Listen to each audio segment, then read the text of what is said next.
इथं मस्तपैकी पत्ताकोबी, कांदे, हिरवी मिरची आणि सांबार, बेसन वगैरे टाकून तिखट, मीठ, तीळ, ओवा टाकून याचा छानसा गोळ तयार करून याचे असे पकोडे तयार करून घेतले आणि मस्तपैकी ताट असं छान तयार करून मी आणि हिच्या पप्पानी दोघांनी मिळून आम्ही जेवण वगैरे केलं. तेवढ्यामध्ये आले होते नळ. मग हिच्या पप्पानी गाडी वगैरे धुवून टाकली कारण आम्हाला जायचं होतं बाहेर.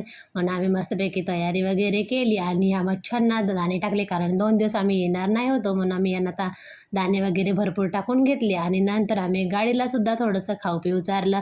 मग आम्ही निघालो समोर रोऱ्यावरून माढेडी हे 25 ते 30 किलोमीटर अंतरावर आहे. मग आम्ही पोचलो माढेडीला गेल्याच्या नंतर इथं आम्ही स्टॉलवरती गेलो. इथं भाऊच्या स्टॉलवरती खूप असं सुंदर आणि टेस्टी चाय मिळते. आम्ही इथं गेलो की नेहमीच आम्ही चाय घेतो. मग आम्ही चाय वगैरे घेतला आणि निघालो आम्ही गावले.